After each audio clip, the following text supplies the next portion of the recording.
What's the deal, y'all? This your man King Eric, the media assassin, coming at y'all with another video. Be sure to subscribe, hit the like button for me.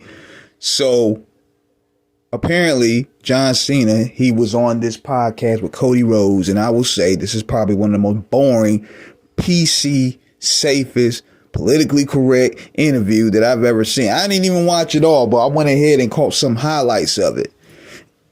And this goes to show you right here that, oh, this is John Cena's fault. John Cena has nobody but to blame for how this retirement tour was handled.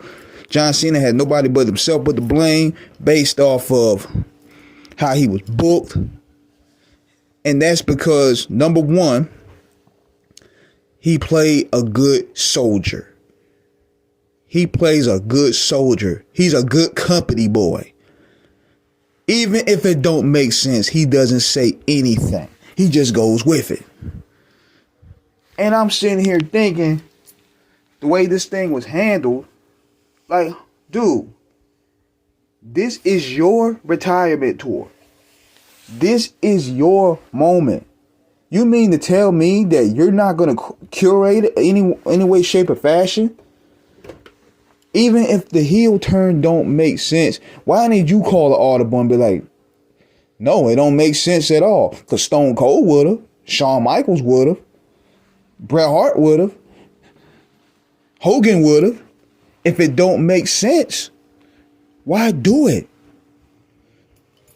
Instead, he just goes, well, you know, we're here in the moment. We're here to go ahead and create moment. We're here to create movies. We're artists. We're trying to paint pictures. It was only there for the moment. I'm like, y'all don't think long term? So in other words, you didn't think about your brand. Even if it don't make sense. You're basically a corporate stooge that does whatever the boss tells him. You don't stand up for yourself. Because then again, people should have seen this already for how his character really is. Going back to when he started rapping, he got over rapping.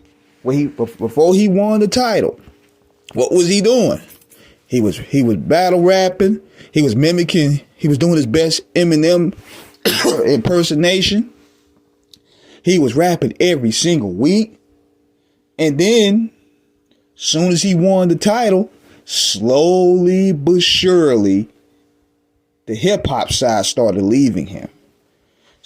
And then after 5 or 6 months, even after he put out the album, it was over. He became full babyface, Marine All-American John Cena. He ain't even rap no more. He used the culture to catapult himself. That's exactly what he did. He used the culture to catapult himself because he was going to get fired. So then, here's another part. He talked all that jazz about The Rock, leaving the WWE for Hollywood.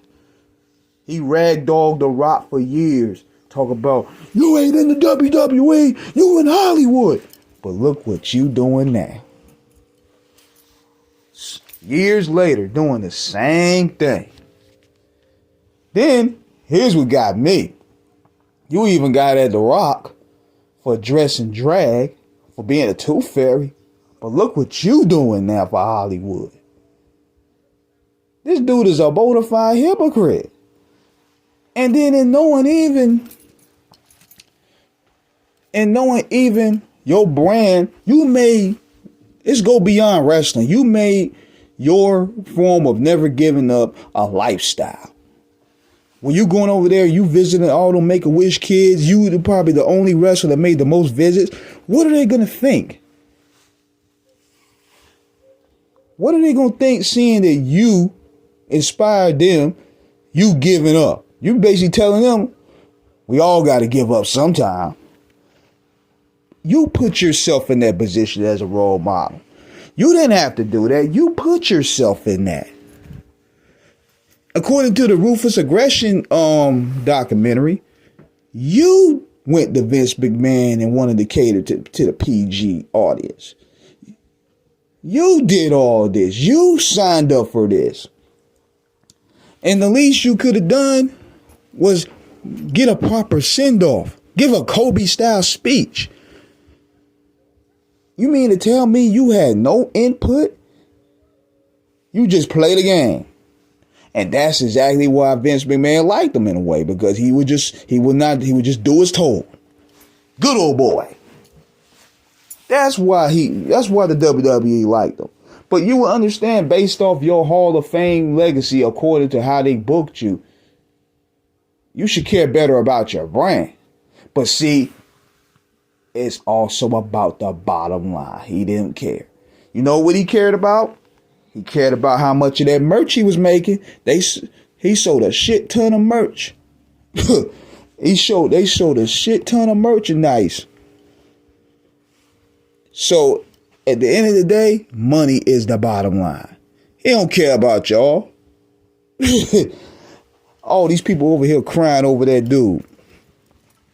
And anybody can look at these old videos that I've done. I've been calling John Cena's hypocrisy out for years. I ain't really cared much for him, to be honest. And this interview with Cody Rhodes gave me a great reason why. Like, dude and on top of that, when he does his interview, he don't answer no questions completely. Like, you just a corporate stooge. And on kayfabe mode, my GOAT would never tap like that. Stone Cold would never tap. Matter of fact, Stone Cold went out with a W against Kevin Owens at the WrestleMania, his last match. But at the same time, he elevated Kevin Owens. Even when you lose, you still could be elevated. So that's my take on that. Let me know what you guys think in the comments. Subscribe, hit the like button, please.